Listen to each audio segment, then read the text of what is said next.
Okay. Well, we'll miss you. We'll miss you. But it was fun. How was he going to the score? I know, right? Producers, help us out here. Just when we were starting to get comfortable as well. Thank you so much, Coach Zico. I really appreciate having your insights here off the desk. But it's time. Soon we're going to be jumping into this game, and we're going to see both of these teams battle it out, and especially for Occupy Thrones. This is Tournament Lives. It doesn't matter if they drop a single game. They need to win the series. All or nothing for both Occupy as well as Blacklist as we enter the Land of Dawn for game number 1. Checking out the rotations. It looks like it's a counter start. It's purple for King Wise, and of course orange here for Leo, the 7-foot-tall jungler from Occupy. The 7-foot-tall jungler? I feel like every single time you bring it up, he adds another foot to his height. I don't know what they feed him over there. As we see the early game actually start to pan out, right? We're seeing Occupying Thrones, and especially for Maro, nothing too out of the ordinary, but especially on that top side where Glue is going to be strong into this Arlott matchup. For now, you know, until we start seeing the scaling happen, the information has been scouted out. They know Fredrin is moving towards the bottom side of the map. Now that's what makes it so curious for me, right? The way that both of these teams are playing, because honestly, if I were Blacklist, I'd probably put most of my bets onto the EXP lane just so Venus can get that level 4 quicker. However, perhaps maybe because, oh, wait a minute. Here we Something might be go. going on. Down bottom. That's some action started out by Blacks International. Oh, first blood drawn by Leo on King Wise. What just goes on here? I mean, they snagged him out. Again, Xavier, he's able to capitalize on these small situations. Even though he's not level 4 and he doesn't have that scaling to his name just yet, the follow-up is so very quick. The movement speed you get from his gates, especially when they are enhanced with a wider range, does 2 things at once. And here we were saying that it was Occupy who needed time. Yeah, very interesting, but here we go. Leo goes in again. Uh-oh. Oh. Look at that. Agent Zero. He's not going to recall. Interesting. Already turtle up. That was very close. That was very close. And look at them just really wreaking havoc here in the early game and the way that they're able to control this upper side of the map. Look at Alpha, look at Maro, the way that they're positioned. They're trying to zone you away as well as Venus, so Leo can get this uncontested. That's 4 men taking it. Clear victory here for Occupy Thrones. And they're going to oblige. Oh my Venus here. Pulling over Leo. Spends that retribution, slowing down the Queen. They are deep behind enemy territory. Look at Wise. Oh, Grand Theft Orange. Yep, he's going to make sure that he, at least, I'm not going to be there for the turtle, so therefore I'm going to take all of your jungle while I'm down on the bottom side of the map. Make sure that at least there is some kind of cash flow working for Blacklist International. I will say, though, they were holding Edward quite a while up on that top side of the map. And by the way, Unbending Will. That is a bending wheel, but now look at mid lane, RWM by Yue, but it's not going to be enough to save Oh My Venus. Leo gets another. Alpha gets on out of there. Not enough damage from Owl just yet. What's going on? Occupy's winning the what? Last 2 or 3 big engagements here. Yeah, you can see that being reflected to their economy, right? 1,200 gold lead already, and this is completely the opposite of what we expected from the drafting phase. Blacklist with the Beatrix, with the Fermis, and even the Eve, especially after level 4, should be able to have more say when these team fights go down, but what we're seeing is the exact opposite. How? How are they doing this? I think a lot of this is to the testament of Leo, right? His mechanics are keeping him extremely sharp. He's maxing out his stacks just so when he does go in for the puncture, it really hurts, or even the Thorn Rose, right? For the rest of the team, and especially for Owl, he's got to play it a little safer because he knows that Occupy have hounded him on this bottom side. Owl forces a flicker, but the DJ comes in. Owl didn't see that coming. He goes down. That's a kill going over to Occupy once more, and they're pressuring gold lane. Look at Oh My Venus and Wise. There's only so much they can do. Underneath this tier 1 down bottom, Leo dives in. That's a fan execution spent in, plus a puncture. Force the flicker from the Queen. Leo gets the kill. And there's the RWM by Yue, and they're still going to punish Wise. Vengeance going down, and here we go. Split from the Glue. There's the final slash flickering on out.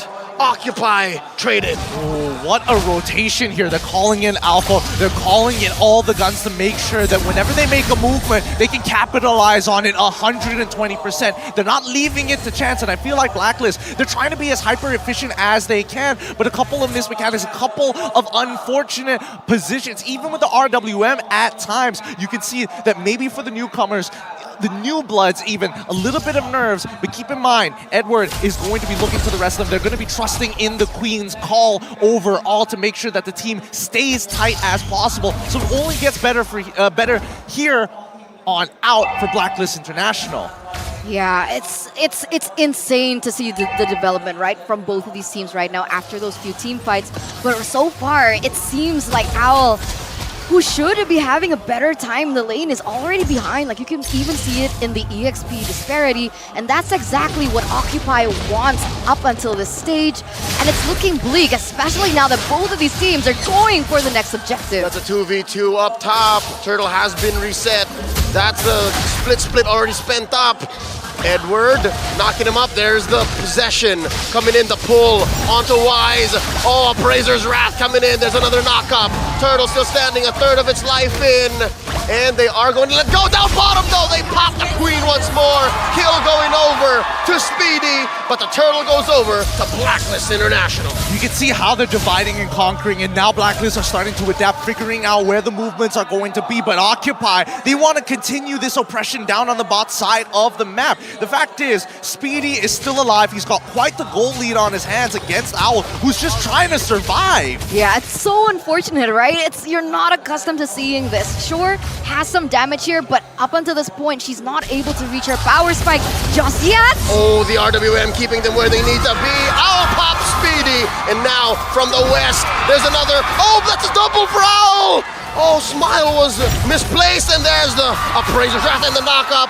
Still lacking the taunt, forcing out a flicker from Maro. Yue takes down the Kaja, and Leo is in trouble. There's a puncture on out, but look, Wise gonna catch him, and will Wise finish? Oh, there it is. It's not enough. The taunt finally gets him down.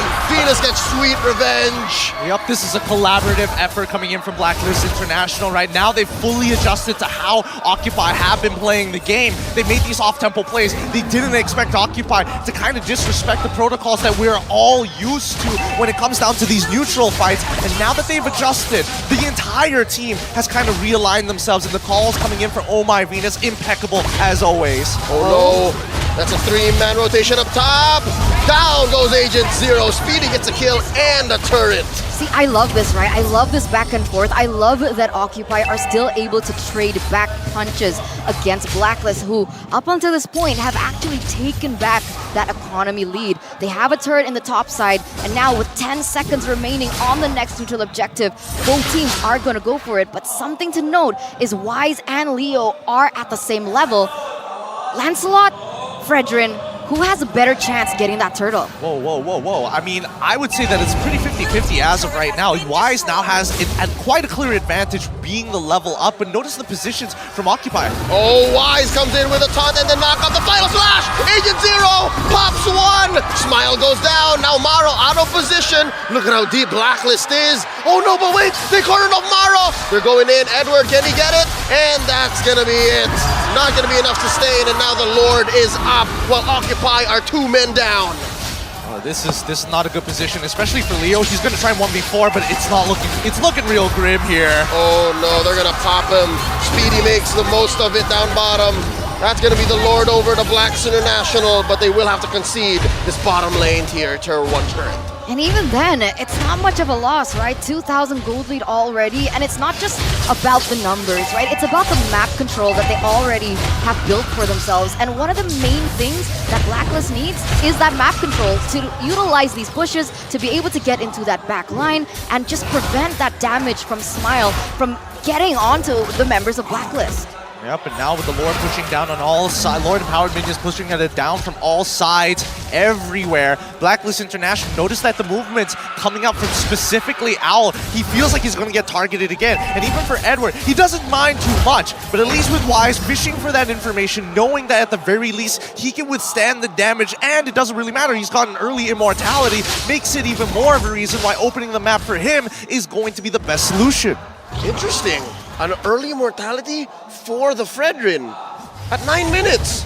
Oh, I wonder how many items he's built. Edward and Wise now forcing a flicker away from Alpho as he goes for the split. And down bottom, it's Smile. Up top, it's Leo. Occupy seem to be scrambled.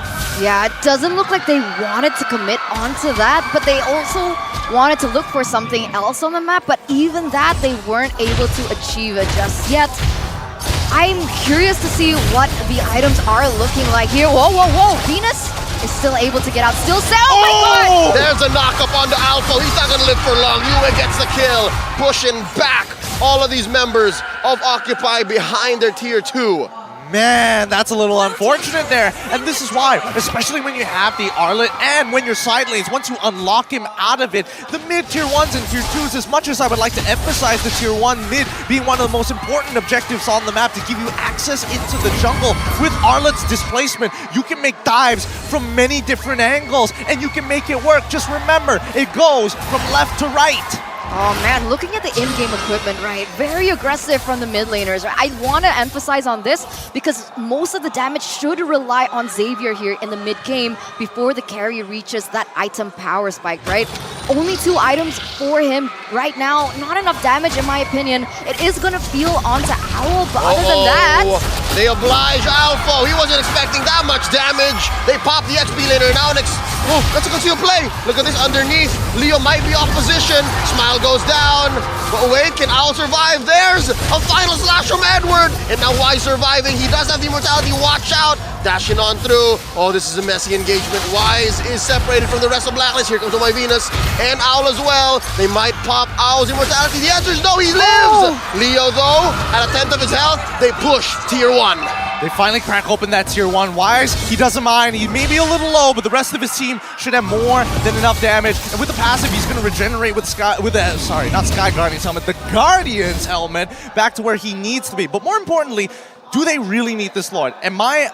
Personally, I don't feel like they want it. They want Occupy to walk out of their base. They want Occupy to get wiped out so they can finally finish this off. But notice that even Occupy don't want the Lord. They recognize that they could potentially lose a fight. Play to your strengths. You have a Kaja. Look for those angles. Yeah, they want to be masters at baiting right now, right? They needed to be able to bait Occupy to be able to get more on the board. And like you mentioned, they realize that Speedy just centralizes his focus on these objectives. Edward, the only one in the base to defend. Oh, those are 3 big siege minions. Edward has to do some work. At least Blacklist have gotten something off map. All this while, Occupy was playing footsies across. Now, Maro, look at this. Does he know that there's this bush?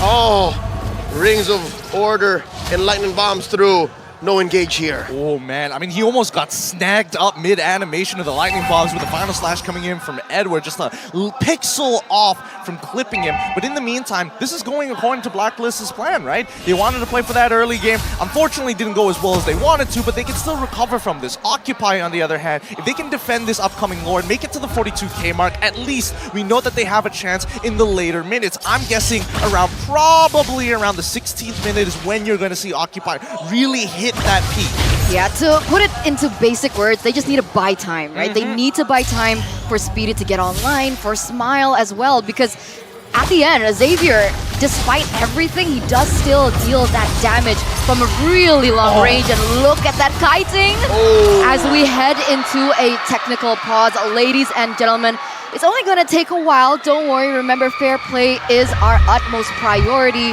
We want to make sure that both the players, even the fans, you guys as well at home watching, get the best viewing experience and get the best playing experience as possible. Let's slow it down a bit. I did not expect that explosive of a start from a lineup that we expected to scale. Yeah, I thought so too. I definitely thought like, yeah, they're not going to get punished too hard with this. They're probably not going to go up to the blue lane, so the only place they could go down is bottom side, but I don't think anybody was expecting them straight off the bat at level 1. Maro is like, let's skew the favor of this fight. Let's make sure Owl feels as uncomfortable as possible. And if we can if we can just, cut the time to scale in half for Speedy specifically, our pickoff comp during the mid game just doubles in value.